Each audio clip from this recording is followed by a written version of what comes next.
Before I took this job, I'd had all the shit I could take, and a little more. I cracked. I had what they call a psychotic episode. The world I was involved in was too messed up for me to deal with. My meltdown was entirely job-related, the job I had before this one. When I had my breakdown, I lost that job and just about everything else. In its place, I took a job mucking horse stalls.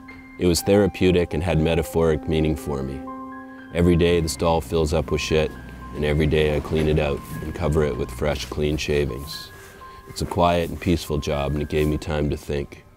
As I sifted the shit in the stall, I sifted the shit in my head. And my job at the Portland Hotel put a lot of shit in my head. I started doing this job because I needed time to think and time to heal. I needed to get grounded, and horses do that for me. They're giant, peaceful creatures, and I took a certain internal reward caring for them. In a lot of ways, this job was like my last job, caring for others who couldn't care for themselves. But these animals are at peace, and they put me at peace. They've had much more care and attention lavished upon them than the residents at my previous job. The irony is never lost on me. For about a year, I made a living working downtown on the east side of Vancouver at a last chance housing facility called the Portland Hotel. Most of the residents were drug addicts.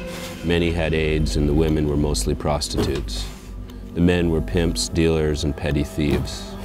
They all had tragic stories, and they shared them with me. I came to respect them for just getting on with life, and I soon realized I would not have fared any better if I'd been dealt their lives. Unlike these horses, who are pampered and cared for, the residents at the Portland have nearly all been abused and abandoned. Many of them were mental health patients, like Angela, with the medical system abandoned and left to fend for themselves with no skills or support. They ended up on the streets where they were easy targets for pimps and drug dealers.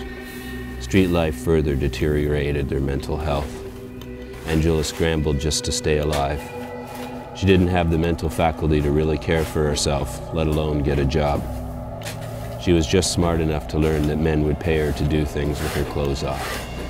She was forced to choose this means just to stay alive. So was Michelle. Michelle was a sweet, tiny native girl who somehow always had a smile on her face. She was always trying to do nice things for people.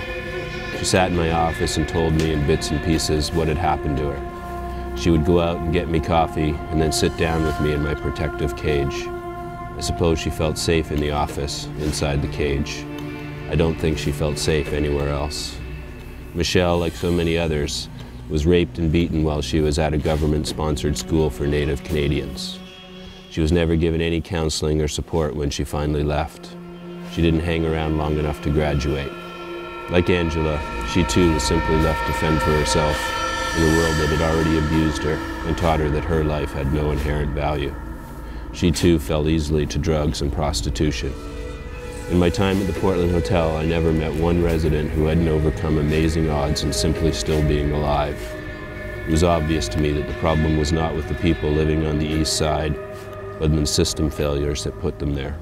Many of these horses are worth more money than the residents of the Portland will ever see, and their monthly care bills far exceed what is spent on the lives of the people at the Portland. The wealthy have thousands of dollars to spend on their pets that they would balk at spending on an abused human. My experience just trying to make a living has made this painful irony a part of me. I enter into a shit-filled stall and set about cleaning it.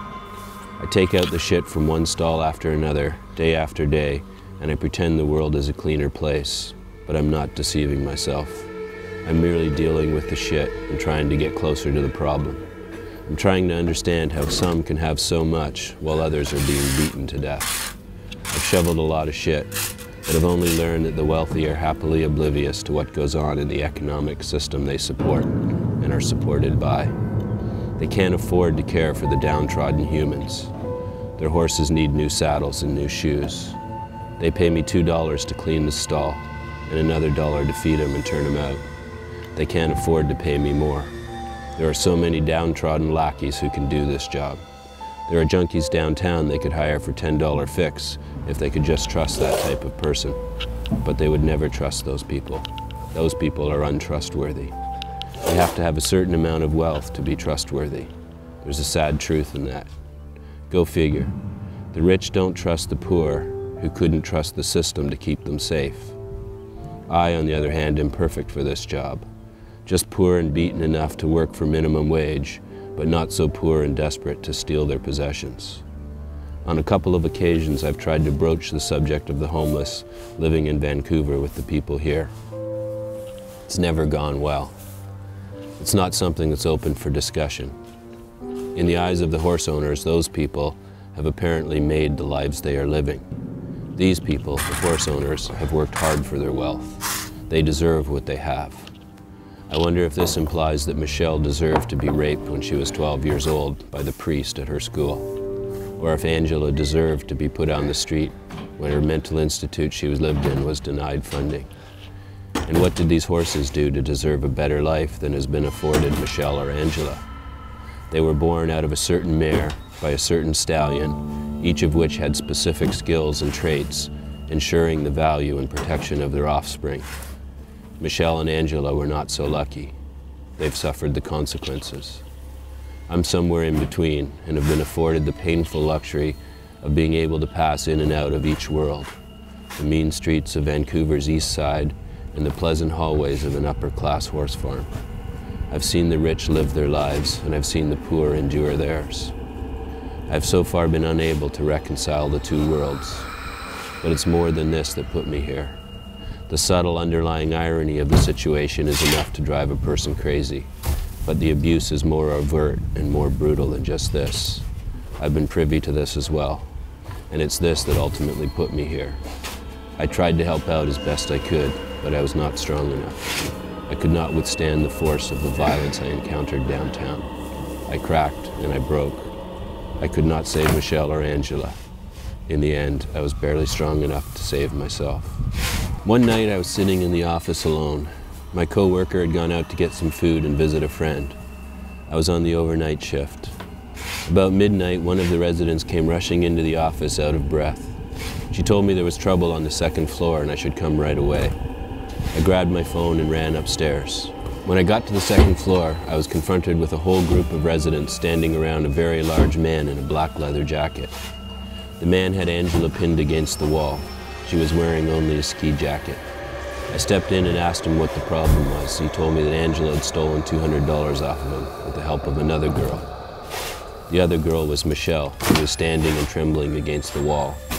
I asked the girls if they had taken his money and they denied it. The other residents said this guy just didn't want to pay them what he owed them. He insisted Angela had the money in her jacket.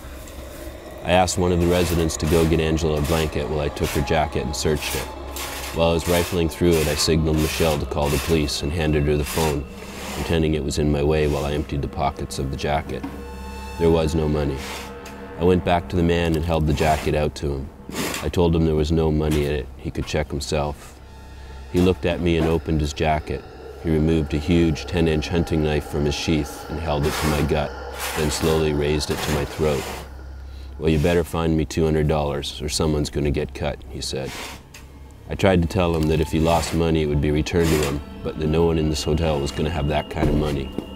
He pressed the knife until it dented the flesh in my neck and said I better figure out a way to get $200 in a hurry because he wasn't leaving until he had the money or somebody was bleeding badly. The residents standing around started rustling through their pockets and throwing money on the floor at my feet. A lot of change fell on the floor and a few small bills. No one at the Portland had any kind of money. Michelle said she'd go get one dealer who might have that kind of cash. I knew the residents could never collect that kind of money, but I was grateful they were at least buying me time. The huge man shifted the money around with his foot, counting it without ever letting the knife off my neck. Michelle returned with $50 and threw it on the floor. There was about $70 on the floor at this point, and I begged the man to take it and leave the hotel. I suspected he came in with nothing. $70 was pretty enticing to most people on the east side. While he was mulling it over and apparently waiting for more money to show up, the police showed up with their guns drawn. It was over. The man put his knife back in its sheath and let go of me. I called Angela and Michelle to come with me to the office. I knew the police would want statements from them. We waited. Michelle was a wreck, sobbing and crying and saying over and over that she didn't do anything wrong. Angela was a bit more guilty, but she insisted she had only taken $50, which was the $50 Michelle threw on the floor, which was payment they were both supposed to get from the man. When the man was finally brought downstairs, he was in handcuffs. The police stopped in front of the office to ask which girls were Angela and Michelle. They asked the man to point them out. He pointed from behind his back with his hands at his hips. Her, and him, he said, pointing to me last. And then, under his breath, he added, "You're all dead."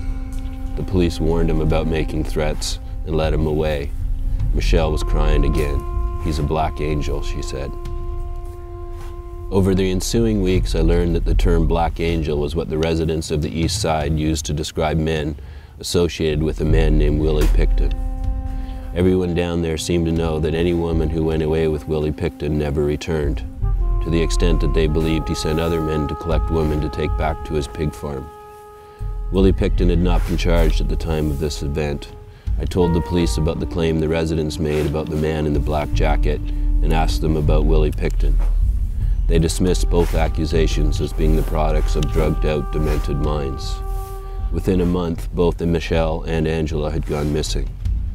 A couple of weeks later, I left the hotel to get some food, and a woman I knew whistled at me and pointed. I looked up and saw the black angel walking towards me on Hastings Street. I turned and headed back to the hotel, locked the security cage, and called the police. From that point on, I became increasingly concerned for my own safety. Eventually, I had a breakdown. While I was in the hospital recovering, the police arrested Willie Pickton, and the province newspaper printed the pictures of the 28 women he was suspected of killing, butchering, and possibly feeding to his pigs. Among the pictures, I found Michelle and Angela. Sure enough, both women's DNA have shown up on Willie's farm, and they are among the women he's accused of murdering. When I got out of the hospital, I was released from my job at the Portland Hotel and evicted from my home. My girlfriend broke up with me. She didn't want to date a crazy person. I moved downtown into the area I'd been working in and took a job mucking stalls.